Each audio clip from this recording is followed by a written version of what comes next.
നാളെ ആയിട്ടുണ്ട്, ഇന്ന് കഴിഞ്ഞിട്ടുണ്ട്.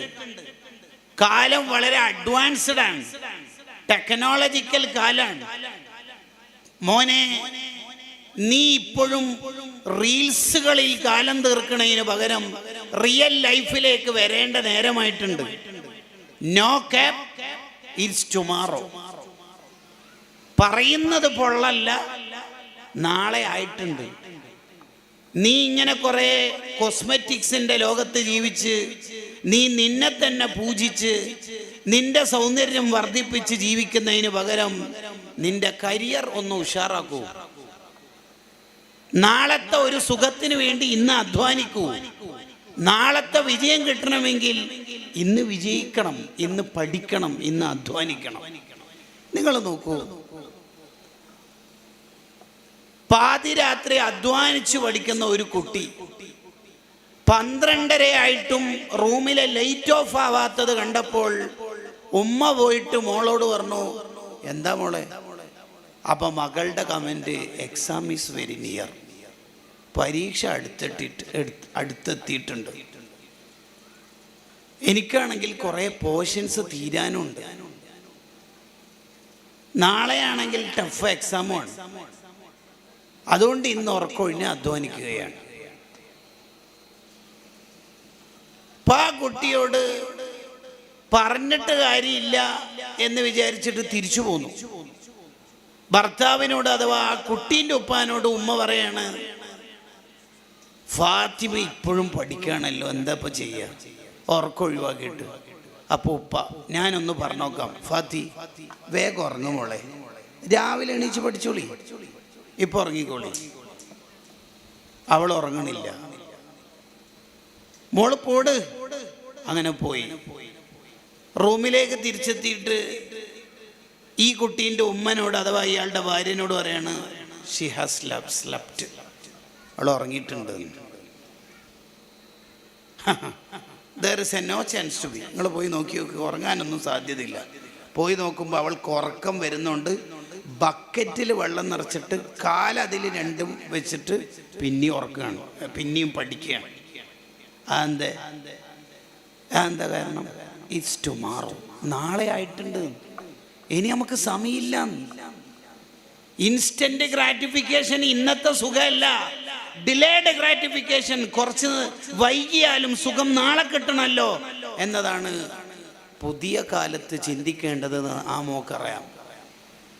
ജസ്റ്റ് പാസ്സാവാനാണെങ്കിൽ ഒരു ഡിയും C+ ഒക്കെ കിട്ടിയിട്ട് SLC പാസ്സാവാനാണെങ്കിൽ ഇങ്ങനെ ഈ കുട്ടി അധ്വാനിക്കണോ? വേണ്ട. ഈ കുട്ടിക്ക് വേണ്ടത് ഫുൾ A+ ആണ്. ഡിഗ്രി പഠിക്കുന്ന കുട്ടിക്ക് വേണ്ടത് റാങ്ക് ഹോൾഡറായി പാസ്സാവല. അതുകൊണ്ടാണ് ആ കുട്ടി അധ്വാനിക്കുന്നത്. അതാണ് ഔലിയാക്കളുടെയും ലൈഫിൽ 40 കൊല്ലം ഇശായിൻ്റെ വുളുകൊണ്ട് ഒരു സുബീസ്കരിച്ചു എന്ന് പറഞ്ഞാൽ ഉറങ്ങണില്ല. എന്തുകൊണ്ട്? അവർക്ക് നമ്മൾ വിചാരിക്കണ പോലെ ജസ്റ്റ് പാസ്സായിട്ട് ഒരു സ്വർഗത്തിൻ്റെ പാസ് ടിക്കറ്റ് എൻട്രി കിട്ടിയാൽ പോരാ. പിന്നെ ഇന്നലില്ലാഹി ഇബാദൻ ഫൂത്വന ത്വല്ലഖുദ്ദുന്യ വഖാഫുൽ ഫീതന. അവർക്ക് PhD വേണം. അവർക്ക് വേണ്ടത് സ്വർഗത്തിലെ ഏറ്റവും ഉന്നതമായ ഡിലേഡ് ഗ്രാറ്റിഫിക്കേഷൻ അവർക്ക് കിട്ടണം. കുറച്ച് ഡിലേ ആയാലും ആ സുഖം കിട്ടണം. ഇൻസ്റ്റന്റ് ആയിട്ട് ഇപ്പം തന്നെ സുഖം കിട്ടിയില്ലെങ്കിലും നാളത്തെ സുഖത്തിന് വേണ്ടി ഇന്ന് അധ്വാനിക്കുന്നവരാണ്. Tomorrow success today's begin. നാളത്തെ വിജയത്തിന് ഇന്ന് തുടങ്ങണം. അതാണ് SSF മുഴുവൻ ജില്ലകളിലും സ്റ്റുഡൻസ് ഗാല എന്ന പേരിൽ നോ ക്യാപ്. മോനെ, പറയുന്നത് പൊള്ളല്ല, തള്ളല്ല. ഇറ്റ്സ് ടുമാറോ, നാളെ ആയിട്ടുണ്ട്.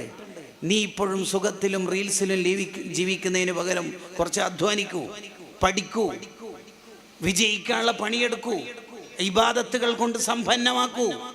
ഇതാണ് ഈ പറയുന്നതിൻ്റെ താല്പര്യം. ഇതിലേക്കാണ് നമ്മളെല്ലാവരും യഥാർത്ഥത്തിൽ വരേണ്ടത്. അതിനാണ് ഞാൻ ആത്യന്തികമായി വേണ്ടത്, വലാ തമൂതുന്ന ഇല്ലാ വഅൻതും മുസ്ലിമൂൻ. അള്ളാഹ്ക്കാകെ നമ്മളിൽ നിന്ന് വേണ്ടത് ഈ ദുനിയാവിൽ നിന്ന് സ്വിച്ച് ഓഫ് ആയിട്ട് വരുമ്പോഴേക്ക് ഈമാനായിട്ട് വരണം. മരിക്കുമ്പോൾ ഈമാൻ കിട്ടണം. എങ്ങനെ ജീവിച്ചാലും മരിക്കണ സമയത്ത് ഈമാൻ കിട്ടണം.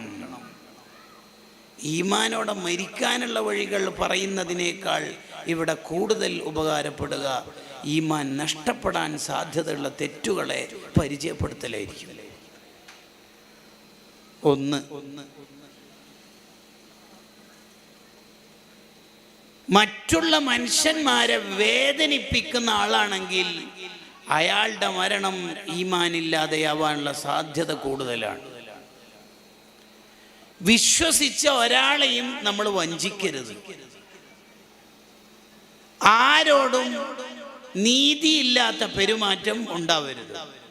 അങ്ങനെ പറഞ്ഞാൽ ഇവിടെ അത്തർ പുരട്ടിക്കൊടുക്കാൻ ഏൽപ്പിച്ച ഒരു കുട്ടി വോളണ്ടിയർ ആദ്യത്തെ ആൾക്ക് കുപ്പിയിൽ നിന്ന് ഒരു കോയിലിട്ടിട്ട് ആക്കി കൊടുത്തതാണെങ്കിൽ എല്ലാവർക്കും ഒന്ന്, ഇടയിൽ ഒരാൾക്ക് പോലും 2 വട്ടാക്കി കൊടുക്കാൻ പാടില്ല എന്ന് മലയാളം.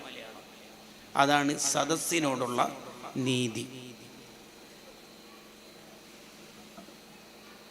നബി സല്ലല്ലാഹു അലൈഹി വസല്ലം തങ്ങളുടെ അടുത്തിരിക്കുന്ന ഒരു സ്വഹാബിയുടെ കുട്ടി ഓടി വന്നപ്പോൾ ആ സ്വഹാബി ആ കുട്ടിക്ക് വാരിയെടുത്തൊരു മുത്തം കൊടുത്തിട്ട് മടിയിലിരുത്തി. ഇത് കണ്ട അതേ സ്വഹാബിയുടെ വേറൊരു കുട്ടി ഓടി വന്നപ്പോൾ ആ കുട്ടിയും വാരി പിടിച്ച് മടിയിലിരുത്തിയപ്പോൾ നബി സല്ലല്ലാഹു അലൈഹി വസല്ലം തങ്ങൾ ഇടപെട്ടു, നീതി കാണിച്ചിട്ടില്ലല്ലോ.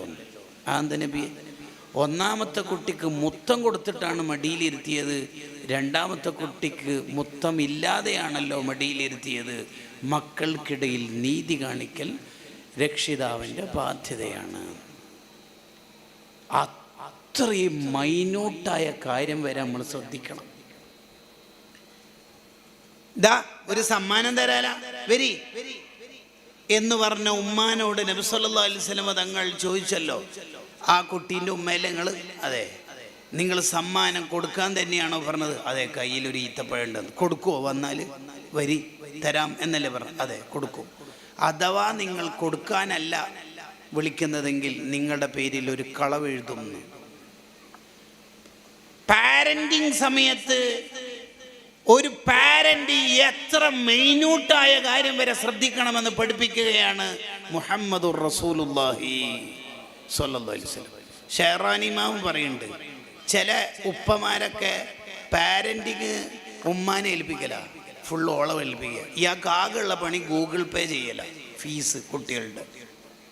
അങ്ങനെ ഏൽപ്പിച്ചാലൊന്നും നിന്റെ ബാധ്യത തീരൂലെന്ന് ലവാഖിയു അൻവാറുൽ ഖുദ്സിയ ഫിൽ ഉഹൂദിൽ മുഹമ്മദിയ എന്ന ഗ്രന്ഥത്തിൽ മഹാനവറുകൾ എഴുതി വെക്കുന്നുണ്ട്. വളരെ മൈന്യൂട്ടായ കാര്യം വരെ ശ്രദ്ധിക്കണം. അപ്പൊ ഒന്നാമത്തത്, നമ്മളുടെ ഭാഗത്തുനിന്ന് നീതി കിട്ടേണ്ട ഒരാൾക്ക് നീതി നിഷേധിച്ചാൽ തീർച്ചയായിട്ടും നമ്മുടെ ആഖിറം കൊളാവും, മരണം മോശമാവും. ഹാഫിള് സുയൂത്തി ഇമാം റഹിമഹുല്ലാഹ് എഴുതി വെക്കുന്നതാണ്, വേറൊരാളെ വേദനിപ്പിച്ചാൽ, വേറൊരാളെ പ്രയാസപ്പെടുത്തിയാൽ നമ്മളുടെ ഈമാൻ അങ്ങ് മോശമായിപ്പോകും, നമ്മുടെ മരണം അങ്ങ് മോശമായിപ്പോകും. നമ്മൾ വളരെ ഗൗരവത്തിൽ ആലോചിക്കേണ്ടതാണ്. കച്ചവടം നടത്തുമ്പോൾ തട്ടിപ്പുണ്ടാവരുത്. ഹലാലല്ലാത്ത ബിസിനസ് നമ്മൾ നടത്താൻ പാടില്ല. ഹറാമായ സമ്പാദ്യമാണ് നമുക്കുള്ളതെങ്കിൽ ആ സമ്പാദ്യം കൊണ്ട് വളർത്തിയ മക്കൾ സ്വാലിഹീങ്ങളാവില്ല, ആ തലമുറ തന്നെ കേടുവരും. ചില കുടുംബങ്ങളിൽ മന്ദബുദ്ധികൾ വർദ്ധിക്കുന്നത് ആ തലമുറയിൽ എവിടെയെങ്കിലും അനന്തര സ്വത്ത് അന്യായമായി കൈകാര്യം ചെയ്തതിൻ്റെ കാരണത്താലായിരിക്കും. ഒരു കാരണം.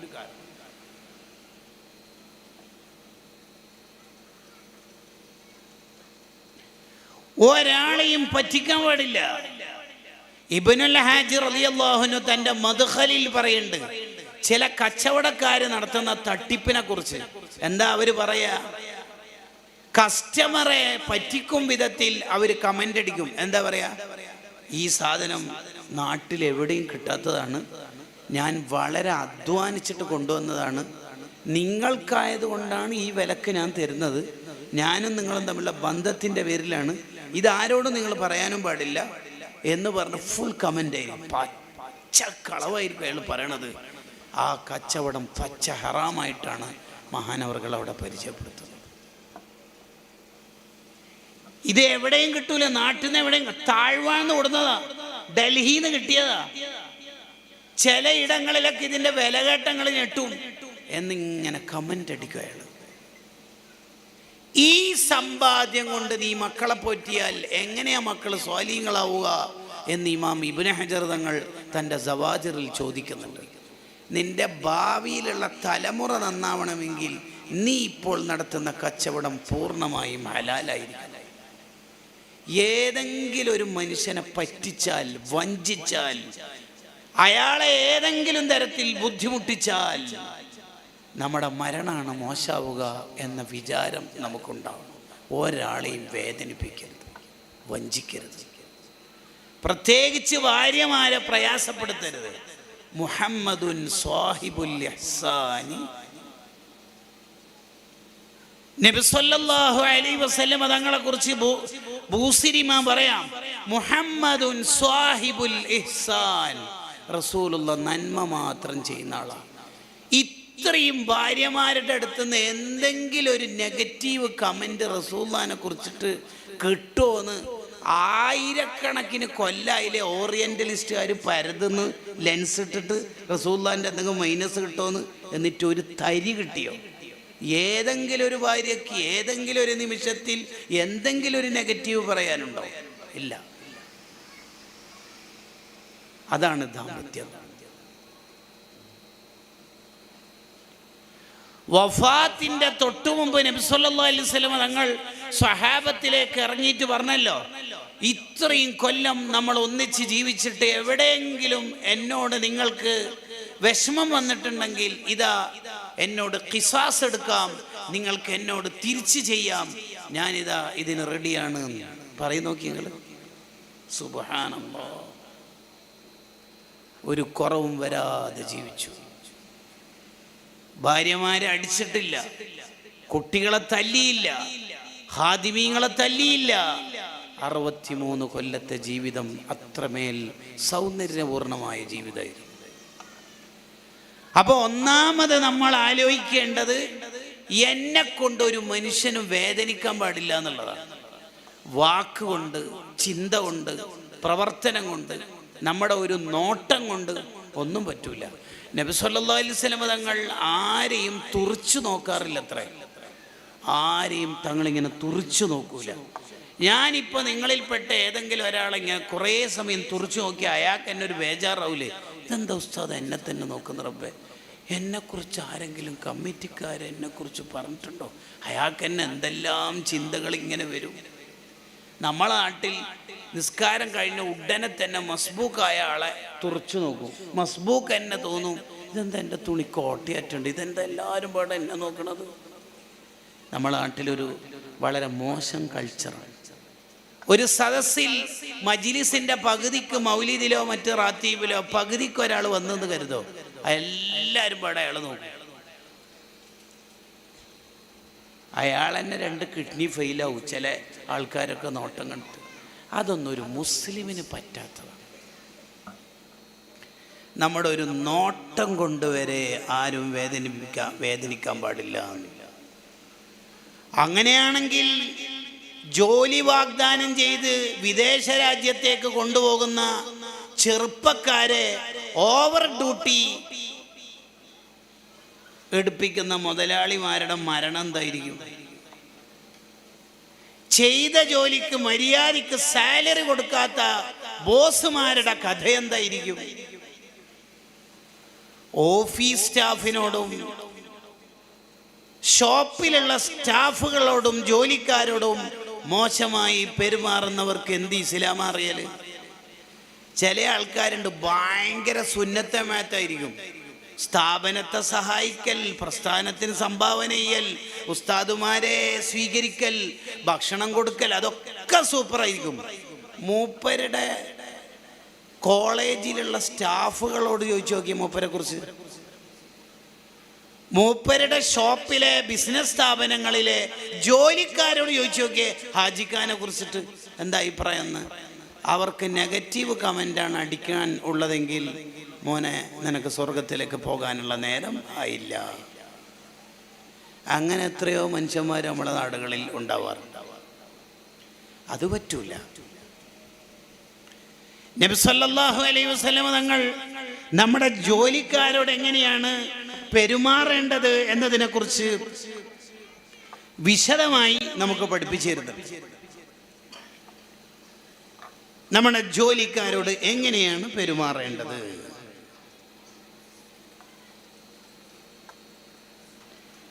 അതിലാദ്യം തന്നെ നബി സല്ലല്ലാഹു അലൈഹി വസല്ലം തങ്ങൾ പരിചയപ്പെടുത്തുന്ന ഒരു കാര്യം, നിങ്ങളുടെ ജോലിക്കാരെ നിങ്ങളുടെ സഹോദരന്മാരായിട്ട് കാണണം എന്നാണ്. നിങ്ങൾ കഴിക്കുന്ന ഫുഡ് തന്നെ അവർക്ക് കൊടുക്കണം. അതൊരു നിർബന്ധ കൽപ്പന അല്ലെങ്കിൽ പോലും ഇസ്ലാമിൻ്റെ ഒരു സൗന്ദര്യമാണ് ആ ഹദീസിൽ നമ്മൾ പഠിക്കുന്നത്. ചില ആൾക്കാരൊക്കെ ഞാൻ നേരത്തെ സൂചിപ്പിച്ച പോലെ വലിയ ഉസ്താദുമാരുടെ മുമ്പിൽ ഭയങ്കര സംഭവം തന്നെയായിരിക്കും. പക്ഷേ മൂപ്പരുടെ ബിസിനസ് സ്ഥാപനങ്ങളിലെ ജോലിക്കാരുടെ ഡ്യൂട്ടി ടൈം പാവങ്ങളെ കഷ്ടപ്പെടുത്തും. എത്ര മാസത്തെ സാലറി, ഈ സാലറി ഒന്നും കൊടുക്കാൻ കഴിയില്ലെങ്കിൽ ഈ പരിപാടിക്കൊന്നും നമ്മൾ നിൽക്കരുത്, ഈ പരിപാടിക്കൊന്നും നിൽക്കരുത് കേട്ടോ. ഞാൻ കുറേ ബിസിനസ് നടത്തുന്നുണ്ട്, സ്ഥാപനം നടത്തുന്നുണ്ട് എന്ന ആശയമല്ലല്ലോ നമുക്ക് ഉണ്ടാവേണ്ടത്. എത്ര വരെ ഇസ്ലാം പറയുന്നുണ്ട് നോക്കൂ. ഇദാ അതാ അഹദകും ഖാദിമുഹു ബിത്വാമിഹി, മോനെ നിന്റെ അടുത്തേക്ക് ഓഫീസ് പോയി വല്ല ഫുഡും കൊണ്ടുവന്നാൽ, അല്ലെങ്കിൽ ഡ്രൈ ചിക്കനും അൽഫാമും മയോണീസും സോസെല്ലാം കൂടി കുബൂസ് അടക്കം ഒരു ഡെലിവറി ചെറുക്കൻ കൊണ്ടുവന്നു ഫുഡ്, ഫഇല്ലം യുജ്ലിസുഹു മഅഹു, നീ അവനെ കൂടെ ഭക്ഷണം കഴിക്കാൻ ഇരുത്തലാണ് ഏറ്റവും ടോപ്പ്. ഇനി അങ്ങനെ ഇല്ലെങ്കിലും ഒരു പിടിയോ 2 പിടിയോ ഫുഡ് അവനക്ക് കൊടുക്കണം. അത് ഇസ്ലാമിൻ്റെ ഒരു മര്യാദയാണ്. ലുക്മത്തൻ ഔ ലുക്മത്തൈൻ, ഒരു പിടിയോ 2 പിടിയോ നീ അയാൾക്ക് കൊടുക്കണം. കാരണം ഈ ഭക്ഷണത്തിൻ്റെ മണം അയാൾക്ക് അടിച്ചിട്ടുണ്ടാവും, ആ പാവത്തിന് അതൊരാഗ്രഹം വന്നിട്ടുണ്ടാവും. അപ്പോൾ ഒരു ഡ്രൈ ചിക്കൻ്റെ ഒരു കഷ്ണം എടുത്തിട്ട് ഒരു കുബൂസ് ചുരുട്ടി, മോനെ ഈ പിടിക്കണം. അത് വേറൊരു സാധ്യതയും കൂടി അവിടെ ഉണ്ട്. എന്ത്? അയാൾ മനസ്സുകൊണ്ട് ആഗ്രഹിച്ച ഫുഡ് അയാൾക്ക് കൊടുക്കാതെ നമ്മൾ കഴിച്ചാൽ മിക്കവാറും ഒരു വയറുവേദനൻ്റെ സാധ്യത അവിടെ ഉണ്ട്. അപ്പോൾ നമ്മൾ ഫുഡ് ഓർഡർ ചെയ്യുമ്പോൾ 2 കുബൂസ് എക്സ്ട്രാ ഓർഡർ ചെയ്യണം ഇത് കൊടുക്കാൻ വേണ്ടിയിട്ട്. ഇസ്ലാം ഖാദിമീങ്ങളോടും സ്റ്റാഫിനോടൊക്കെ ജോലിക്കാരോടൊക്കെ പെരുമാറാൻ എങ്ങനെയാണ് പഠിപ്പിക്കുന്ന നോക്കി നിങ്ങൾ. എന്തൊരു വൃത്തിയുള്ള മതമാണ് നമ്മൾ. എന്നിട്ട് ഈ ദീനിൻ്റെ അഹിലുകാരായ മുതലാളിമാർ ശമ്പളം കൊടുക്കാതെ എന്തിനാണോ നീ ഗൾഫ് രാഷ്ട്രത്തും നാട്ടിലൊക്കെ ഷോപ്പ് തുടങ്ങുന്നത്? എത്ര പാവങ്ങളാണ് കഷ്ടപ്പെടുന്നത്. അതേസമയത്ത് ഇയാൾ പുറത്തറിയപ്പെടുന്നതോ സുന്നത്ത് ജമാഅത്തിന് ഭയങ്കര സംഭാവന നൽകുന്നവർ എന്നൊക്കെ പറഞ്ഞിട്ട് അറിയപ്പെടല്. ആഖിറത്തിൽ കുടുങ്ങിപ്പോവും, മരണം മോശമായി പോവും. ഒരാൾ കരയുന്ന സമയത്തും ആ കണ്ണീരിൽ നമ്മളെ പേരുണ്ടാവാൻ പാടില്ല. നമ്മളെ കൊണ്ട് ഒരാൾ കരയേണ്ട ഒരു അവസ്ഥ വരുത്താൻ പാടില്ല. അതെപ്പോഴും നമ്മൾ ശ്രദ്ധിക്കേണ്ട കാര്യമാണ്.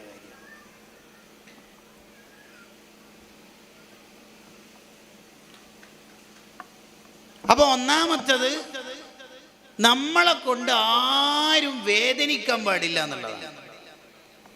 നമ്മളെ കൊണ്ടൊരു മുഅ്മിൻ വേദനിച്ചാൽ, മുഅ്മിനെ വേദനിപ്പിക്കാൻ പാടില്ല എന്നല്ല ഇസ്ലാമിലെ നിയമം.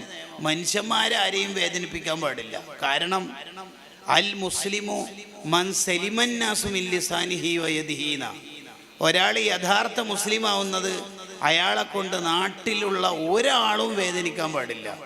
അത് മതമുണ്ടാവട്ടെ ഇല്ലാതാവട്ടെ, ഈശ്വരവാദിയാവട്ടെ നിരീശ്വരവാദിയാവട്ടെ, രാജ്യത്തിന് കേടുവരുന്ന ഒന്നും ഒരു മനുഷ്യൻ ചെയ്യാൻ പാടില്ല. അപ്പോഴാണ് അയാൾ യഥാർത്ഥ മുസ്ലിം ആവുക. ഈ ഹദീസ് ഉൾക്കൊണ്ട ഒരാൾ എങ്ങനെയാണ് തീവ്രവാദിയാവുന്നത്, ഭീകരവാദിയാവുന്നത്? ഒരു ഈശ്വരനെ പോലും ബുദ്ധിമുട്ടിക്കരുതെന്ന് പറഞ്ഞ മതമല്ലേ നമ്മളെ മതം. ഈ മാസം റിഫായി ഷേഖിനെ നമ്മൾ ഓർക്കാറില്ലേ?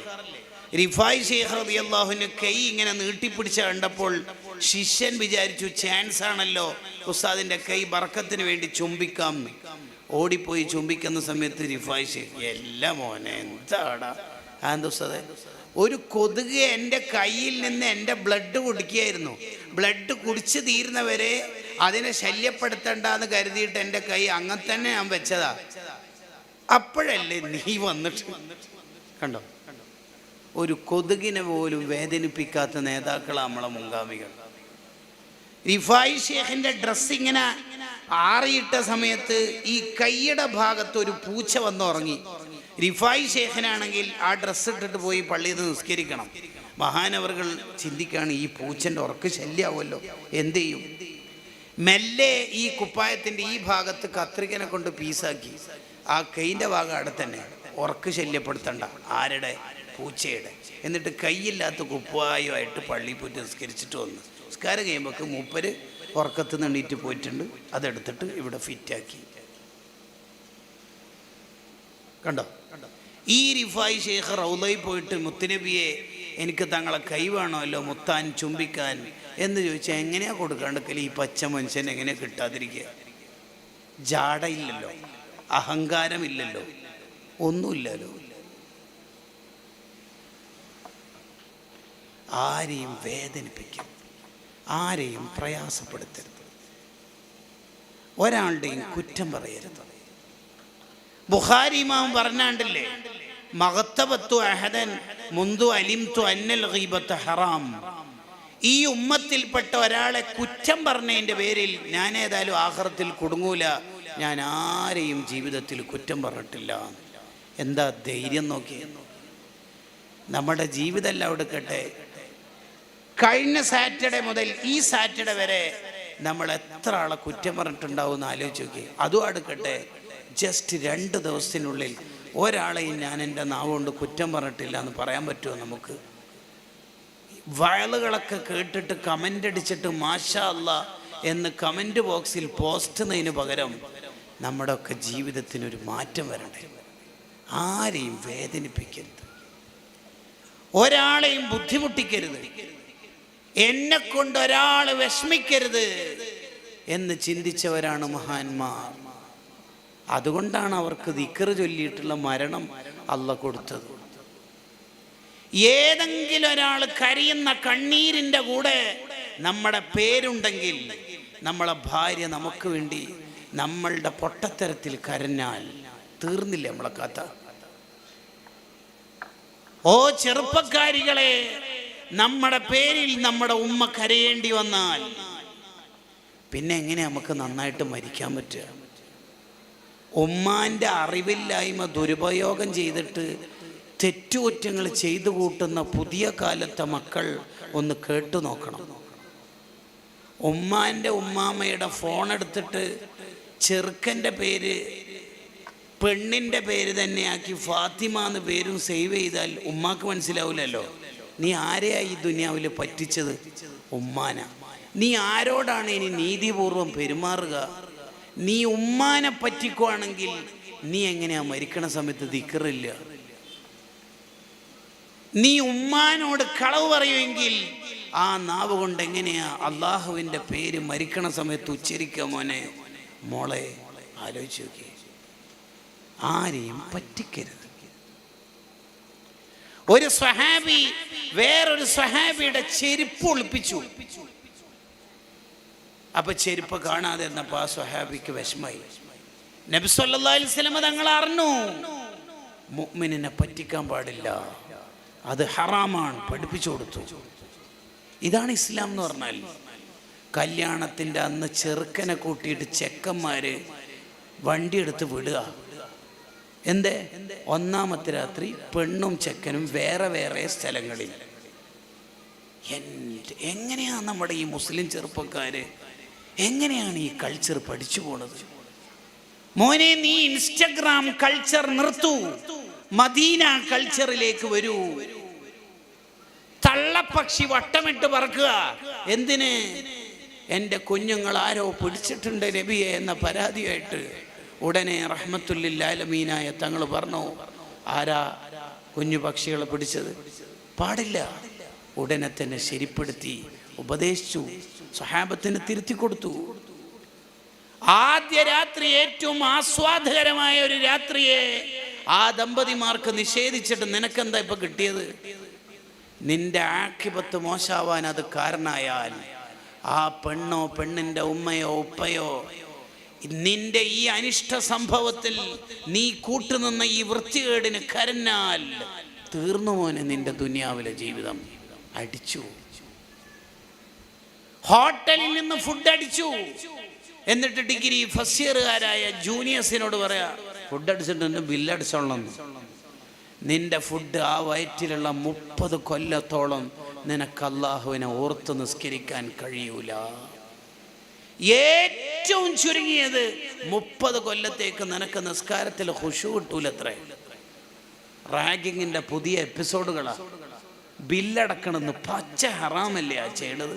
പിടിച്ചു പറിച്ച പണം അല്ലേ നിന്റെ പോക്കറ്റിൽ അഥവാ നിന്റെ വയറ്റിൽ എത്തിയേക്കണത്? ബില്ലടക്കണം എന്ന് ആരോടാ പറയണത്? ഇതാണോ കൊച്ചനുജന്മാരായ ജൂനിയേഴ്സിനോട് പെരുമാറേണ്ടത്? അല്ല. ഉമ്മാനെ പറ്റിച്ചിട്ട് ഉപ്പാനെ പറ്റിച്ചിട്ട് പ്രായമുള്ള ഉപ്പാനെ പറ്റിച്ചിട്ട് ഒപ്പിടിപ്പിക്കുക. എന്തിന്? സ്വത്ത് വസൂലാക്കാൻ. എന്നിട്ട് നീ ആരെ പോറ്റിയിട്ടാ നിന്റെ മക്കൾ നന്നാവെന്ന് വിചാരിക്കണത്? വക്കാന അബൂഹുമാ സ്വാലിഹ. ഒപ്പിയും നന്നാവാത്ത കാലത്തോളം എങ്ങനെയാ കുട്ടികൾ നന്നാവുക? മൂസാ നബി അലൈഹിസ്സലാമും ഖദർ അലൈഹിസ്സലാമും ഒരു നാട്ടിലൂടെ നടന്നു പോകുമ്പോൾ ആ നാട്ടുകാരോട് ഭക്ഷണം ചോദിച്ചു. അവർ കൊടുത്തിട്ടില്ല. ആ നാട്ടുകാരിൽപ്പെട്ട ഒരു വീട് മതിൽ പൊളിഞ്ഞു വീഴാറായിട്ടുണ്ട്. ആ മതിൽ ഖദർ അലൈഹിസ്സലാം ശരിയാക്കിക്കൊണ്ടിരിക്കുമ്പോൾ മൂസാ നബി അലൈഹിസ്സലാം ചോദിച്ചു, എന്തിനാ നിങ്ങളത് ശരിയാക്കണത്? വക്കാന അബൂഹുമാ സ്വാലിഹ. ഇത് 2 യതീമക്കളുടെ വീടാണ്. ആ വീടിൻ്റെ മതിൽ നമുക്കൊന്ന് ശരിയാക്കി കൊടുക്കാം. കാരണം അവരുടെ ഉമ്മ ഭാഗത്തുള്ള ഏഴാമത്തെ ഉപ്പാപ്പയും ഉമ്മാമയും സ്വാലിഹീങ്ങളാണ്.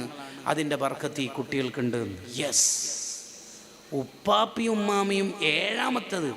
ഉപ്പാൻ്റെ എന്ന് പറഞ്ഞിട്ട് 7ലേക്ക് എത്തുന്ന അവർ സ്വാലിഹീങ്ങളായാൽ തന്നെ അടുത്ത 7ാമത്തെ തലമുറ നന്നാവുമെങ്കിൽ സ്വന്തം ഉപ്പിയുമ്മയും വൃത്തികേടിലൂടെ പണം വസൂലാക്കിയവരോ ഹറാമിലൂടെ സമ്പാദിച്ചവരോ ആണെങ്കിൽ എങ്ങനെ ശരിയാവുക നമ്മളെ മക്കള്?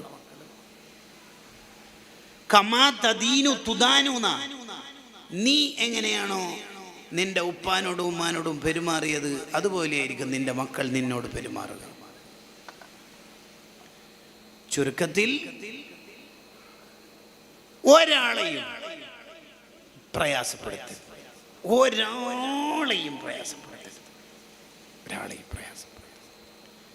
ഒരു സ്വഹാബി നബി സല്ലല്ലാഹു അലൈഹി വസല്ലം തങ്ങളോട് ചോദിച്ചു, നബിയെ, ഖാദിമായ ആൾക്ക് എത്ര തവണയാണ് ഞാൻ പുറത്തു കൊടുക്കേണ്ടത്? മിസ്റ്റേക്കുകൾ വന്നാൽ ഖാദിമീങ്ങൾക്ക് ഞാൻ എത്ര തവണയാണ് പുറത്തു കൊടുക്കേണ്ടത് എന്ന് ചോദിച്ചു. എത്ര തവണ പുറത്തു കൊടുക്കണം?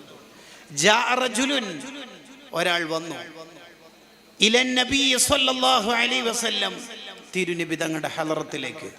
ഫഖാൽ, അവരുടെ ചോദ്യം, യാ റസൂലല്ലാഹ്, ഓ നബിയായവരെ, കം നഅഫു അനിൽ ഖാദിം, നമ്മുടെ വീട്ടിലുള്ള ജോലിക്കാർക്ക് എത്ര തവണ നമ്മൾ പുറത്തു കൊടുക്കണം? എന്ന് പറഞ്ഞാൽ ഡ്രസ്സ് ഇസ്തിരി ഇടുന്ന സമയത്ത് നമ്മുടെ ഷർട്ട് കത്തിപ്പോയി,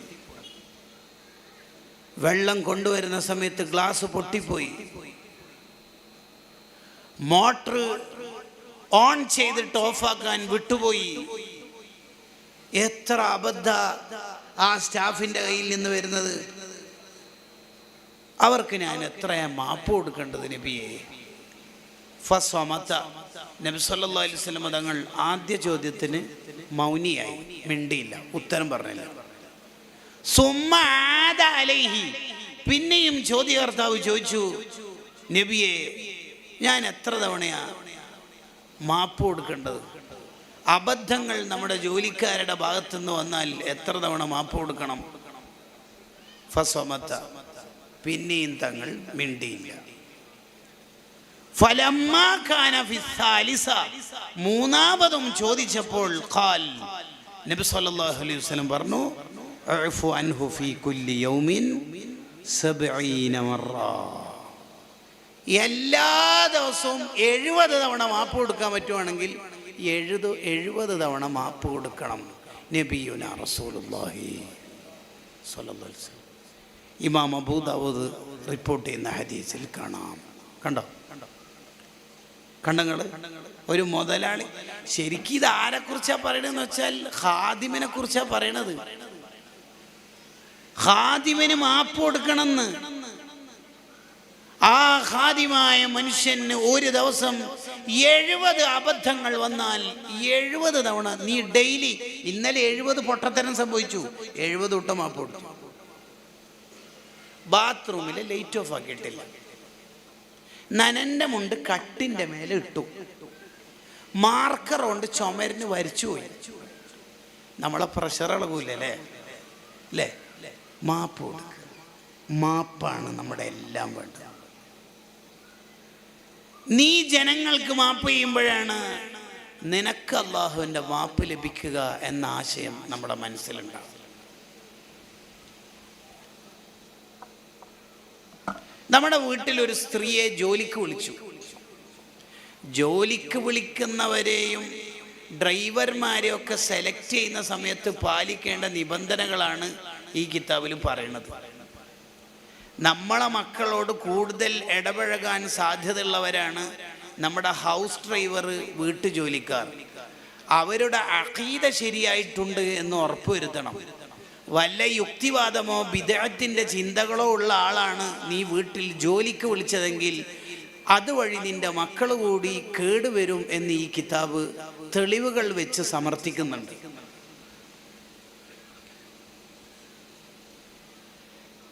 ഹറാമും ഹലാലും വേർതിരിവില്ലാത്ത ലൈഫും സൂക്ഷ്മതയില്ലാത്ത കൾച്ചറുമാണ് അവർക്കുള്ളതെങ്കിൽ നിന്റെ വീട് ഹറാമിൻ്റെ കേളീരംഗമായി മാറ്റിയിട്ടായിരിക്കും അവർ പോകുക. അതും ശ്രദ്ധിക്കണം.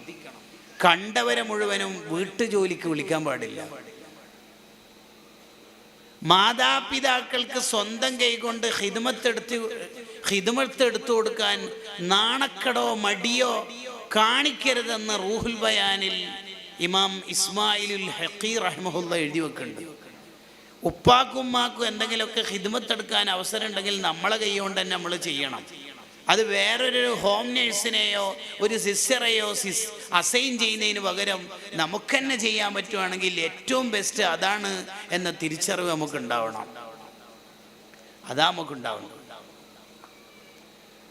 നമുക്കുണ്ടാവേണ്ടത്. സ്വന്തം ഉസ്താദിനും വീട്ടിൽ വന്ന അതിഥിക്കും അതുപോലെ മാതാപിതാക്കൾക്കും ഖിദ്മത്തെടുക്കൽ നാണക്കേടല്ല എന്ന തിരിച്ചറിവ് നമുക്കുണ്ടാവണം. ബക്കറ്റ് വരുന്നുണ്ട്. ബിസ്മില്ലാഹിർ റഹ്മാനിർ റഹീം. നല്ല സംഭാവനകൾ കൊടുക്കണം. അള്ളാഹു ബർക്കത്ത് ചെയ്യട്ടെ. സ്വന്തം ഉസ്താദിന്, വീട്ടിൽ വരുന്ന അതിഥികൾക്ക്, അതുപോലെ മാതാപിതാക്കൾ, ഇവർക്ക് നമ്മൾ തന്നെ ഖിദ്മത്ത് എടുത്തു കൊടുക്കാൻ വേണ്ടി വേറൊരാളെ ഏൽപ്പിക്കാനല്ല വേണ്ടത്. ചിലപ്പോൾ നമ്മൾ കുറേ ആൾക്കാരൊക്കെ കാറ്ററിങ്ങിനൊക്കെ നിശ്ചയിച്ചിട്ടുണ്ടാവും നമ്മളെ മകളെ കല്യാണത്തിന്. പക്ഷെ ഉസ്താദ് വന്നാൽ കാറ്ററിങ്ങിൻ്റെ ആൾക്കാരൊക്കെ ഉണ്ടായിക്കോട്ടെ, നമ്മളുടെ ഒരു ഇടപെടൽ കൂടി അവിടെ ഉണ്ടാവും. അതങ്ങനെ ഞാൻ വിഷയത്തൊന്നും മാറല്ല.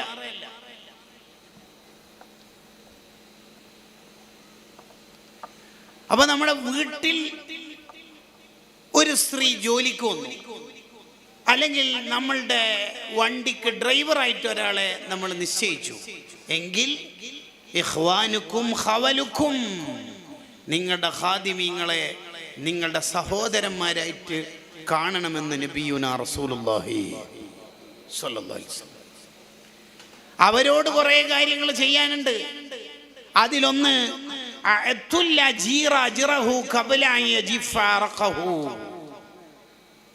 ഇമാം ഇബ്നു മാജയുടെ റിപ്പോർട്ട്. നീ ആരെ കൊണ്ട് പണിയെടുപ്പിച്ചാലും അവരുടെ വിയർപ്പ് ഉണങ്ങുന്നതിന് മുമ്പ് അതിൻ്റെ സാലറി കൊടുക്കണം. ഇല്ലെങ്കിൽ എന്തിനാ ഈ സ്ഥാപനമൊക്കെ നമ്മൾ നടത്തുന്നത്? ആ പാവങ്ങൾക്കും കുടുംബമില്ലേ, അവർക്ക് വേണ്ടത് കൊടുക്കണം. ഈ ഹദീസ് ആകെ നമ്മൾ ഉപയോഗിക്കൽ മെയ് 1 തൊഴിലാളി ദിനത്തിന് സ്റ്റാറ്റസ് വെക്കാനാണ്. ആ വെക്കുന്ന ആളും സാലറി മര്യാദക്ക് കൊടുക്കൂല. ഇനി സാലറി കൊടുത്താൽ തന്നെ ഇയാളുടെ ഔദാര്യം പോലെ ആയിട്ടാണ് കൊടുക്കല്. ചിലര് ഭയങ്കര ഔദാര്യം പോലെ സാലറി കൊടുക്കുമ്പോ അയാളുടെ വിയർപ്പുണങ്ങുന്നതിന് മുമ്പ് നീ സാലറി കൊടുത്തിരിക്കണം. ഖാലല്ലാഹു തആല, അല്ലാഹ് പറയാണ്, സലാസത്തുൻ അന ഖസ്മുഹും യൗമൽ ഖിയാമ, 3 വിഭാഗത്തോട് ഞാൻ നേരിട്ട് തർക്കിക്കും. എൻ്റെ എതിരാളികളായിരിക്കും അവർ. അതിലൊരാൾ ആരാന്നറിയാം? കേട്ടോ മുതലാളിമാര്, കേട്ടോ. വറജുലുൻ ഇസ്തഅജറ അജീറൻ, ഒരാളെ സ്റ്റാഫായിട്ട് ഷോപ്പിൽ നിർത്തി, സ്ഥാപനത്തിൽ ജോലിക്ക് വിളിച്ചു. ഫസ്തൗഫാ മിൻഹു, അയാൾക്ക് കഴിവിന്റെ പരമാവധി അയാൾ ജോലി ചെയ്തു. വലം യുഅ്തിഹി അജ്റഹു, അയാളുടെ ശമ്പളം അയാൾ കൊടുത്തിട്ടില്ലെങ്കിൽ അയാളോട് ഞാൻ ആഖിറത്തിൽ എതിരാളിയായിരിക്കുമെന്ന് അല്ലാഹ് പറയുന്നത് ഖുദ്സിയായ ഹദീസിൽ കാണാം. സഹീഹുൽ ബുഖാരിയിൽ നമുക്കത് കാണാൻ പറ്റും. കണ്ടോ?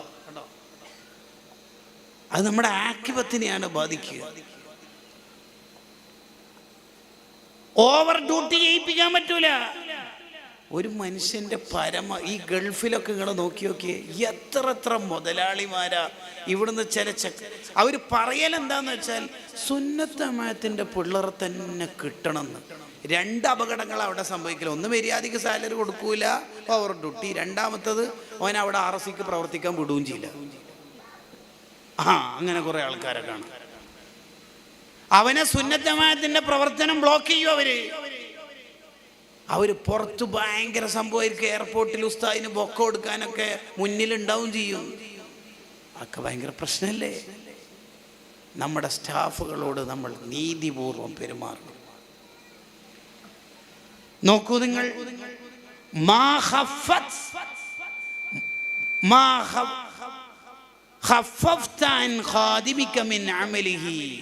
നിന്റെ ജോലിക്കാരന് നീ ഒരു ജോലി ഭാരം കുറച്ചു കൊടുത്താൽ കാനലക അജ്റൻ ഫീ മവാസിനിക, ആഖിറത്തിൽ നിന്റെ നന്മയിൽ അത് വലിയ ഭാരമുള്ള അമലായിരിക്കും.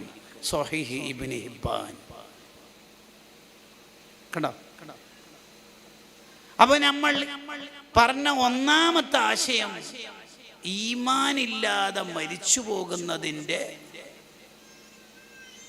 ഒന്നാമത്തെ കാര്യം നമ്മളെ കൊണ്ട് വേറൊരാൾ വേദനിക്കുക എന്നുള്ളതാണ്. 2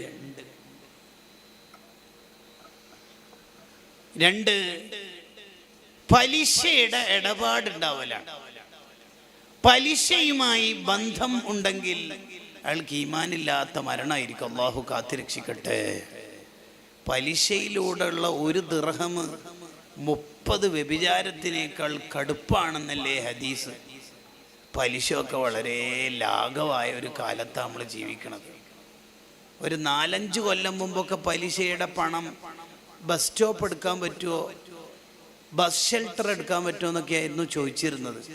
ഇപ്പം ചോദ്യം കുറേ കൂടി അഡ്വാൻസ്ഡ് ആയതുകൊണ്ട് ഉസ്താദേ വീട്ടിൽ ഇൻ്റർലോക്കൽ ഇടാൻ പറ്റുമോ എന്നുള്ള ചോദ്യത്തിലേക്ക് എത്തിയിട്ടുണ്ട്. ഇനി ഒന്നുകൂടി കൊല്ലം കഴിഞ്ഞാൽ വീട്ടിലെ കക്കൂസല്ല, അതാ അതിന് പറ്റിയ കുറേ ആൾക്കാരും ഉണ്ടാവും. അങ്ങനത്തെ കീലൻ്റെ മെയിൻ മാസ്റ്റർ പീസ് ടീമും ഉണ്ടാവും. അവർക്ക് കാലുണ്ടാവില്ല, ഫുൾ കീലായിരിക്കും. ആരെ വിളിച്ചിട്ട് മസാല കിട്ടിയില്ലെങ്കിൽ മൂപ്പറ വിളിച്ച് കിട്ടിയാൽ മതി. പിന്നെ നമ്മൾ മനസ്സിലാക്കേണ്ട ഒരു കാര്യം, നമ്മുടെ കൂടെ ഉള്ള ഒരാൾക്ക് തഖ്വ കൂട്ടിക്കൊടുക്കുന്നല്ലാണ്ട് കുറച്ചു കൊടുക്കരുത്. നമ്മളെ ഭാര്യ നമ്മളെ കല്യാണം കഴിച്ചതുകൊണ്ട് നിലവിൽ അവളുടെ തഹജ്ജുദും ദലായിൽ ഖൈറത്തും മുടക്കാനല്ല ഭർത്താവ് കാരണമാവേണ്ടത്.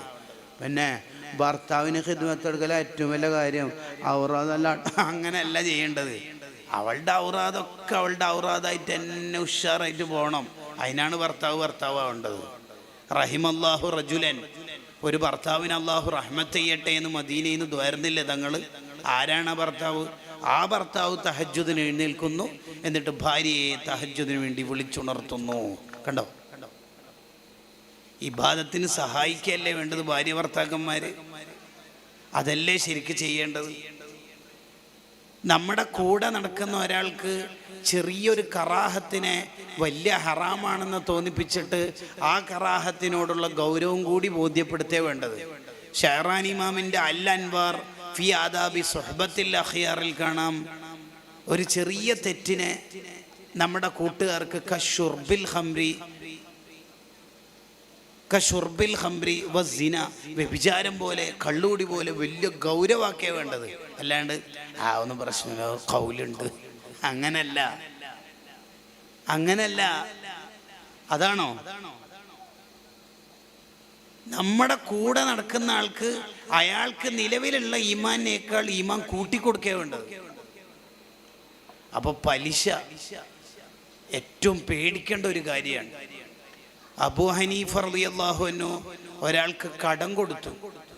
ആ കടം കൊടുത്തത് തിരിച്ച് കിട്ടേണ്ട ഡേറ്റ് ആയിട്ടും കിട്ടാത്തപ്പോൾ അവിടത്തേക്ക് പോയി. ആ വീട്ടിൻ്റെ മുറ്റത്ത് വെയിൽ കൊണ്ടിട്ട് നിൽക്കുന്ന കണ്ടപ്പോൾ അബൂ ഹനീഫ റളിയല്ലാഹു അൻഹുവിനോട് ആ വീട്ടുകാരൻ പറഞ്ഞു, ഞാൻ കടം വാങ്ങിയത് തിരിച്ചു തരാം, നിങ്ങളെന്തിനാ ഈ വെയിൽ കൊണ്ടിട്ട് നിൽക്കണത്? വീട്ടിൻ്റെ ഉള്ളിൽ കയറുന്നില്ലെങ്കിൽ സൺഷെയ്ഡിൻ്റെ തണലെങ്കിലും കൊണ്ടൂടെ? വേണ്ടാന്ന്. അതെന്തേ? ഞാൻ നിങ്ങൾക്ക് തന്ന 10,000 അങ്ങനെ തന്നെ 10,000 തിരിച്ചു തരുമല്ലോ, അത് മതി. അതിൻ്റെ കൂടെ ഞാൻ നിങ്ങൾക്ക് തന്ന 10,000 തിരിച്ചു തരുമ്പോൾ 10,000 പ്ലസ് നിങ്ങളെ വീടിൻ്റെ തണൽ കൂടി അനുഭവിക്കുമ്പോൾ കടം തന്നിട്ട് ലാഭം വാങ്ങുന്ന പരിപാടി പലിശയാണല്ലോ, എനിക്ക് പേടിയാവുന്നു. പണിക്കൂലിയില്ലാതെ സ്വർണം, ഇപ്പോൾ ഉള്ള വിലക്ക് ഫർണിച്ചർ എന്നൊക്കെ പറഞ്ഞ് പല ബിസിനസ്സുകളും നടത്തിക്കൊണ്ടിരിക്കുന്ന പുതിയ കാലത്ത് ഓരോ ബിസിനസ്സിലും ഇടപെടുമ്പോൾ അതിൻ്റെ മതത്തിൻ്റെ ആശയം വശവും എന്ത് എന്നുള്ള തിരിച്ചറിവ് നമുക്കുണ്ടാവണം. ഏത് തട്ടിപ്പ് ബിസിനസ് നടത്തുമ്പോഴും ആദ്യം ഒരു മൗലാർ അതിൽ ചാക്കിലാക്കാനാണ് അതത് കാലത്തെ ഉഡായിപ്പ് ടീം വിചാരിക്കുക. കാരണം ആ ഉസ്താദെല്ലാം ഉണ്ട് എന്നാണ് നമുക്ക് തെളിവായിട്ട് പറഞ്ഞു തരിക. നമ്മൾ ഫിഖ് നന്നായി പഠിച്ച ഉസ്താദുമാരോട് ഫസ്അലു അഹ്ല ദിക്രി ഇൻ കുൻതും ലാ തഅലമൂൻ, അറിവാളന്മാരോട് ചോദിച്ചിട്ടല്ലാതെ ഒരു ബിസിനസ്സിലും നമ്മൾ ഇടപെടരുത്. ഇനി ഒരു ബിസിനസ്സിൽ നമ്മൾ ഇൻവെസ്റ്റ് ചെയ്യുമ്പോൾ, ഒരു ബിസിനസ് സ്റ്റാർട്ട് ചെയ്യുമ്പോൾ അതിൻ്റെ മസാലകളൊക്കെ പഠിച്ചിട്ട് മാത്രം ചെയ്യണം. പഴയ സ്വർണം ജ്വല്ലറിയിൽ കൊടുത്തിട്ട് പുതിയ സ്വർണം വാങ്ങുമ്പോൾ നമുക്ക് ശ്രദ്ധിക്കേണ്ട ഒരുപാട് മസാലകളുണ്ട്. മഹാഭൂരിപക്ഷം മനുഷ്യന്മാരും അത് ശ്രദ്ധിക്കാറില്ല. പഴയ സ്വർണവും പുതിയ സ്വർണവും കൈമാറുമ്പോൾ പകരത്തിനാവുമ്പോൾ തുല്യമാവൽ നിർബന്ധമാണ്. മിക്കവാറും അത് തുല്യാവില്ല. അപ്പം നമ്മൾ എന്താ ചെയ്യുക? പഴയ സ്വർണ്ണം അവിടെ വെച്ചിട്ട് പുതിയ സ്വർണം ആ നേരത്തെ കൊടുത്ത സ്വർണത്തിൻ്റെ പൈസ അവിടെ വെച്ചേക്ക്, ആ പൈസക്ക് പകരം പിന്നെ കുറച്ച് പൈസയും കൂടി തരാം പുതിയ സ്വർണം. പലിശയാവും മോനെ, പലിശയാവും. ആ പൈസ നീ പഴയ സ്വർണം വിറ്റിട്ട് പൈസ ജ്വല്ലറിക്കാരൻ്റെ കയ്യിലല്ല വെക്കേണ്ടത്, അത് നീ വാങ്ങണം. എന്നിട്ട് ആ പൈസനെ കൊണ്ട് നീ പുതിയ സ്വർണം വാങ്ങണം. ഉമ്മമാരെ നല്ല ശ്രദ്ധിക്കണം, ഉപ്പമാരെ അതിനേക്കാൾ ശ്രദ്ധിക്കണം. നല്ല ശ്രദ്ധ വേണം. പലിശയില്ലാത്ത ജീവിതമായിരിക്കണം ഉണ്ടാവേണ്ടത്. ഒരു ദിർഹം പലിശയിലൂടെ ഉള്ളത് 30 വ്യഭിചാരത്തിനേക്കാൾ കടുപ്പെന്ന് പറഞ്ഞാൽ അത് വെറുതെ പറയണല്ലോ. പലിശയിലൂടെ നമ്മൾ പണം സമ്പാദിച്ചാൽ പിന്നെ നമ്മളെ ദുആഇന് ഉത്തരം കിട്ടൂല എന്നാ. മഹാനായ സഅദ് ബിൻ അബി വഖാസ് റളിയല്ലാഹു അൻഹു നബി സല്ലല്ലാഹു അലൈഹി വസല്ലം തങ്ങളോട് പറയുന്നുണ്ടല്ലോ, നബിയെ, ദുആഇന് ഉത്തരം കിട്ടുന്ന ആളായിട്ട് എന്നെ തങ്ങളൊന്ന് ദ്വാരന്ന് മാറ്റി തരാവോ എന്ന് പറഞ്ഞാൽ, ഞാൻ ദ്വാരക്കും വലിയ ഉത്തരം കിട്ടണം എനിക്ക്, അതിനെന്താ വഴിയെന്ന്. അതിന് തങ്ങൾ പറഞ്ഞു കൊടുത്തത് അത്വിബ് മത്വാമക്ക തക്കുൻ മുസ്തജാബ ദഅവാന്നാണ്. മോനെ സഅദ്, മോന് കഴിക്കുന്ന ഫുഡ് ഹലാലാവണം എങ്കിൽ മോൻ ദ്വാരുന്നതിന് ഉത്തരം കിട്ടുമെന്ന്. നമ്മൾ ഹറാമായ സമ്പാദ്യമാണെങ്കിൽ, മത്വഅമുഹു ഹറാം, ഫുഡ് ഹറാമാണെങ്കിൽ ഫഅന്നാ യുസ്തജാബു, എങ്ങനെയാ ദുആഇന് ഉത്തരം കിട്ടുക എന്ന് നബി സല്ലല്ലാഹു അലൈഹി വസല്ലം തങ്ങൾ ചോദിക്കുന്ന ചോദ്യമാണ്. അത് നമുക്ക് ഓർമ്മ വേണം. പലിശ ഇടപാടുണ്ടാവരുത്, ഹറാമായ സമ്പാദ്യം നമുക്കുണ്ടാവരുത്. ബുഖാരി ഇമാമിൻ്റെ ഉപ്പായുടെ പേര് ഇസ്മായിൽ എന്നാണ്. ആ ഇസ്മായിൽ എന്ന വാപ്പ വഫാത്താവുമ്പോൾ പരിസരത്തുള്ളവരോട് പറയുന്നുണ്ട്, എൻ്റെ മകന് വേണ്ടി ഞാൻ അനന്തരമായി വെച്ചിരിക്കുന്ന ഈ സ്വത്തുണ്ടല്ലോ, ധാരാളം സ്വത്തുണ്ട്, ഈ സ്വത്തിൽ ഒരു ദിർഹമോ 1/2 ദിർഹമോ ഹറാമ് പോയിട്ട് ഹറാമാണോ ഹലാലാണോ എന്ന് സംശയമുള്ള ശുബ്ഹത്ത് വരെ ഇല്ല. ആ പ്യുവർ ഹലാലായ പണം കൊണ്ട് ബുഖാരി ഇമാമ് ആയിരക്കണക്കിന് കിലോമീറ്റർ യാത്ര ചെയ്തു. അങ്ങനെ ശേഖരിച്ച ഹദീസുകളാണ് സ്വഹീഹുൽ ബുഖാരിയിലുള്ള ഹദീസുകൾ. 10 ഗുണം 10 ഗുണം കണ്ടകള്. അപ്പൊ 6 മണിക്കാണ് നമ്മൾ ക്ലാസ് സ്റ്റാർട്ട് ചെയ്യേണ്ടത്. എല്ലാ ദിവസവും നമ്മൾ 6:20 പോകുന്നത്.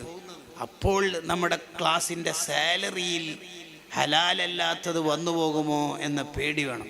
ആദ്യത്തെ പ്രശ്നം ഇബ്നു ഹജർ തങ്ങൾ പറയണത്, നിന്റെ മക്കൾ കേടുവരും എന്ന പേടിയിലെങ്കിലും നീ ഹറാമ് വാങ്ങുന്നത് നിർത്തണം. അർഹതയില്ലാത്തൊരു പണവും നമ്മൾ വാങ്ങരുത്. ഞാനിപ്പോൾ അലോപ്പതി പഠിച്ച ആളല്ല. ഞാൻ അലോപ്പതി ചികിത്സ നടത്തി. 2-3 ആൾക്ക് ആ ചികിത്സ നടത്തിയപ്പോൾ ആ രോഗം മാറി.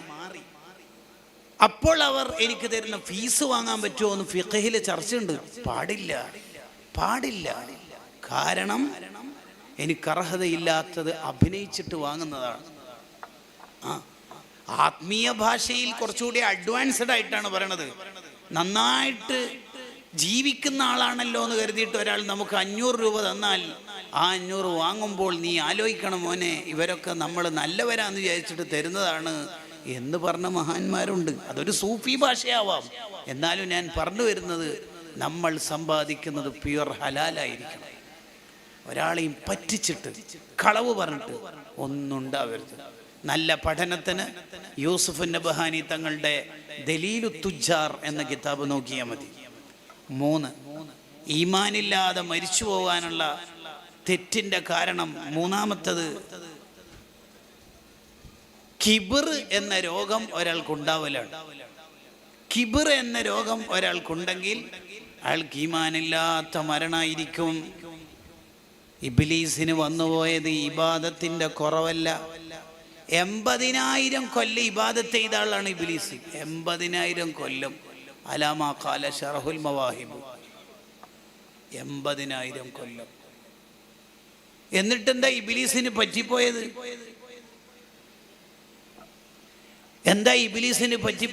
ഇബ്ലീസിന് കിബറാണ്. ആദ്യ നബിക്ക ഞാനാ സുജൂദ് ചെയ്യാനാ, എന്നെ കൊണ്ടാവില്ല സ്വാഗതം പറയാന്. കാരണം മൂപ്പര് മുഖ്യ പ്രഭാഷണം നടത്തി മാത്രം പരിചയമുള്ള ആളാണ്. അതാണ് അതിന്റെ കാരണം. സ്വാഗതം പറയൂലേ, ഞാൻ നന്ദി പറയാനാ. അങ്ങനെയൊന്നും നമ്മൾ ചിന്തിക്കണ്ട. എന്ത് ഞാൻ എന്ന ചിന്ത എന്തിനാ നമുക്കുണ്ടാവുന്നത്? നമ്മളെ വയറ്റിൻ്റെ ഉള്ളിൽ കാഷ്ടം, മൂത്രം, രക്തം, കഫം, ചലം, ഇങ്ങനത്തെ കുറേ സാധനങ്ങളല്ലേ ശരീരത്തിൻ്റെ ഉള്ളിലുള്ളത്. നമ്മൾ ജനിക്കുന്നതിന് മുമ്പ് ഒരു മനിയാണ്, ബീജത്തുള്ളിയാണ് എല്ലാവരും മോശമായിട്ട് കാണുന്നത്. മരിച്ചു കഴിഞ്ഞാൽ ഡെഡ് ബോഡിയാണ്. കുടലൊക്കെ പൊട്ടിയാൽ നാർന്ന ദുർഗന്ധമുള്ളവരാണ്. ജീവിക്കുന്ന കാലത്ത് ഇങ്ങനത്തെ കുറേ കാഷ്ടവും മൂത്രമൊക്കെ ഉള്ള ഒരു സംഗതിയാണ് നമ്മൾ. പിന്നെന്തിനാ അഹങ്കരിക്കണത്? അതിന് മാത്രം നമുക്ക് എന്താ ഉള്ളത്? എന്തുണ്ട്? നമ്മളെ കണ്ണിന്ന് വരുന്ന വെള്ളം കൊണ്ട് ഒതു കൊടുക്കാനൊന്നും പറ്റൂല. മൂക്കിന്ന് വരുന്നതിനെ കൊണ്ടും പറ്റൂല. വായിന്ന് വരുന്നതിനെ കൊണ്ടും പറ്റൂല. ചെവിന്ന് വരുന്നതിനെ കൊണ്ടും പറ്റൂല. ബാക്കി ഞാൻ പറയേണ്ടതുമില്ലല്ലോ. ഉള്ളെന്താ നമ്മളെ കഥ? പിന്നെന്തിനാ നമ്മൾ അഹങ്കരിക്കണത്? അതിന് മാത്രം നമുക്ക് എന്തുണ്ട്? കിബിർ എന്ന രോഗം ഒരാൾക്കുണ്ടെങ്കിൽ, അഹങ്കാരം ഉണ്ടെങ്കിൽ അയാളെ മരണം മോശമായിരിക്കും എന്നാണ്. ഒരാൾക്ക് അഹങ്കാരം ഉണ്ടോ ഇല്ലയോ എന്ന് മനസ്സിലാക്കാൻ ഗസാലി ഇമാം റഹിമഹുല്ലാഹി ഇഹ്യാ ഉലൂമുദ്ദീനിൽ ചില അടയാളങ്ങൾ പറയുന്നുണ്ട്. ഒന്ന്, വീട്ടു ജോലി ചെയ്യാൻ മൂപ്പർക്ക് ഭയങ്കര മടി, നാണക്കെട്.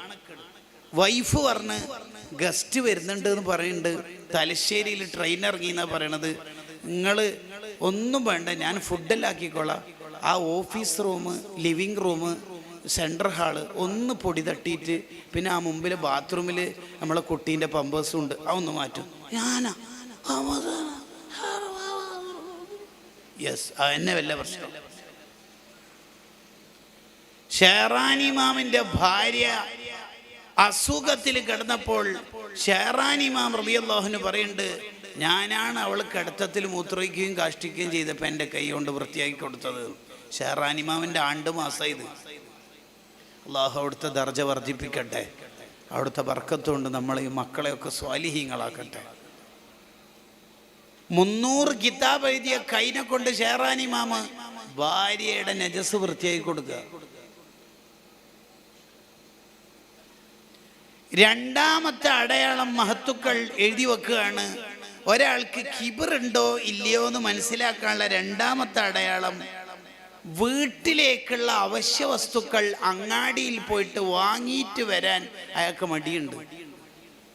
ടൗണിൽ പോവാനാ, ടൗണിൽ ഞാൻ പോവാനാ, എല്ലാം മോളെ ഞാൻ ആകെ 4 ദിവസത്തെ ലീവിനല്ലേ അബുദാബിന്ന് വന്നത്, അങ്ങോട്ട് മാർക്കറ്റിൽ പോവാനാ. ഏയ് യവൻ വേറെ ലെവലാ, ഇവൻ പോവില്ല.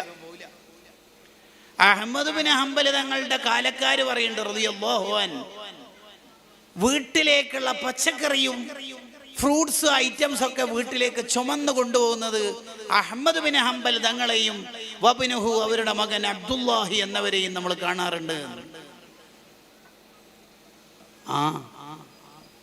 അബൂ ഹുറൈറ റളിയല്ലാഹു അൻഹു മദീനയിലെ അമീറായ കാലത്ത് വീട്ടിലേക്കുള്ള വിറക് ചുമന്നിട്ട് കൊണ്ടുപോകുമ്പോൾ, വിറക് ചുമന്ന് നടന്ന് പോകുമ്പോൾ ആൾക്കാർ ചോദിക്കും, എന്താ അബൂ ഹുറൈറ നിങ്ങളിങ്ങനെ, എന്ത് എൻ്റെ വീട്ടിലേക്കുള്ള വിറക് കൊണ്ടുപോകുന്നതിന് നിങ്ങൾക്കെന്നാ കണ്ടോ.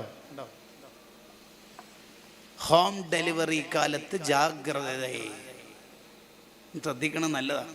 വീട്ടിലേക്കുള്ള സാധനം വാങ്ങിക്കൊണ്ട് ചില പിള്ളേർക്കൊന്നും അത് ഭയങ്കര മടിയായിരിക്കും. ഞാൻ ടൗണിൽ നിന്നല്ലേ വരുന്നത്, എന്നാൽ എന്നേരം തന്നെ പറഞ്ഞു ഇനി ഒന്നും കൂടി വെയിലത്ത് പോകാനാ, എന്നെ കൊണ്ടാവില്ല ഉമ്മാനോടെ പറയരുത്. ഈ സ്വാർത്ഥതയുടെ ലോകത്തു നിന്നാണ് കിബർ വരിക. ഇബ്ലീസിന്റെയും പ്രശ്നം ശരിക്കും അങ്ങനെ ആയിരുന്നു. ഇബ്ലീസിന് സുജൂദ് ഇല്ലാത്ത പ്രശ്നമല്ല. ഇബ്ലീസ് സുജൂദ് ചെയ്യാത്ത സ്ഥലത്ത് ഞാൻ സുജൂദ് ചെയ്യുമെന്നൊരാൾ നേർച്ചയാക്കിയാൽ ആ നേർച്ച വീട്ടാൻ കഴിയൂല. അത്രയും മൂപ്പര് സുജൂദ് ചെയ്തിട്ടുണ്ട്. പിന്നെന്താ പ്രശ്നം? ആദം നബിക്ക് സുജൂദ് ചെയ്യാന്ന് അള്ളാഹ് പറഞ്ഞത് മൂപ്പർക്ക് അത്ര പിടിച്ചിട്ടില്ല. ആദം നബിക്ക് മണ്ണുകൊണ്ട് സൃഷ്ടിച്ച ആദം നബിക്ക്, അതാണ് മൂപ്പര് പ്രശ്നം. ഒരു പ്രശ്നം അതാ. കിബറിന്റെ മൂന്നാമത്തെ അടയാളം, പാവങ്ങൾ വിളിക്കുന്ന പരിപാടിക്ക് മൂപ്പര് പോവില്ല. പണക്കാര് വിളിക്കുന്ന പരിപാടിക്ക് മൂപ്പര് വേഗം ഡേറ്റ് കൊടുക്കും. ഗ്രാൻഡ് മൗലിദിന് മൂപ്പര് മുമ്പിലുണ്ടാവും. പാവപ്പെട്ട ഒരു കുടുംബം ഒരു മൗലിദ് സംഘടിപ്പിച്ച മൂപ്പര് പോവില്ല. കാരണം എനിക്ക് ഡേറ്റ് ഇല്ല, വേറെ ഫങ്ഷൻ ഉണ്ട് എന്ന് പറയും. ഇതാവും വരെ പ്രശ്നം. കൊടുക്കൂല, ഡേറ്റ് കൊടുക്കൂല. അങ്ങനെയുണ്ട് കുറച്ച് ആൾക്കാരൊക്കെ ഒന്ന് കുറച്ച് മേലെ എത്തിക്കഴിഞ്ഞാൽ ഈ പിരാന്ത് തുടങ്ങുന്നതാണ്. ശരിക്കും ഭ്രാന്ത് എന്നാണ് മലയാളം പ്രസംഗത്തിലൊക്കെ അങ്ങനെയാണ് പറയേണ്ടത്. അത് പിരാന്ത് എന്ന് പറഞ്ഞാലേ പഞ്ച് കിട്ടുള്ളൂ, അതുകൊണ്ടാണ് അങ്ങനെ പറഞ്ഞേക്കുന്നത്. ഒരു പഞ്ചുണ്ടല്ലോ, അതാണ് അതിൻ്റെ പ്രശ്നം. ഡേറ്റ് കൊടുക്കൂല. അങ്ങനെയുണ്ട് ചില പ്രമാണിമാര്. 2 വീട് അപ്പുറത്തുള്ള ഒരു പാവപ്പെട്ട മോളെ കല്യാണത്തിന് അയാൾ പോവില്ല. മഹല്ല് കമ്മിറ്റിയും നാട്ടിലെ SOSന്റെ സാന്ത്വനം ടീമും ചാരിറ്റി ടീമൊക്കെ കൂടിയിട്ടാണ് ആ കല്യാണം നടത്തുന്നത്. മൂപ്പര് പോവില്ല. ഭാര്യന്റെ കയ്യിൽ ഒരു 500 ഒക്കെ കൊടുത്തേക്കുമെങ്കിലും മൂപ്പര് പോവില്ല. അതെന്ത് പോവില്ല. അതേ സമയത്ത് മൂപ്പരുടെ കൂടെ ബഹ്റൈനിലെ മനാമയിലോ ഒമാനിലെ സോഹാറിലോ ഒന്നിച്ച് ഫ്ലാറ്റിലുണ്ടായിരുന്ന ടീം ദൂരത്ത് അപ്പുറത്തെ ജില്ലയിലാണ് ആ വീടെങ്കിൽ ഇന്നോവ ക്രിസ്റ്റയിലോ BMW മൂപ്പര് പോകും. 2 ദിവസം മുന്നേ പോകും. ഫാമിലി അടക്കം പോകും. ഇതിന് പോവില്ല. അതെന്തുകൊണ്ട്? Local teams. കിബറാണ്, മഹ്ലൻ കിബറാണത്, അഹങ്കാരാണ്. അഹങ്കാരത്തിന്റെ ഒരംശം ഒരാളുടെ ഖൽബിലുണ്ടെങ്കിൽ അയാൾ സ്വർഗത്തിലെത്തില്ലെന്ന് മുഹമ്മദുർ റസൂലുള്ളാഹ്.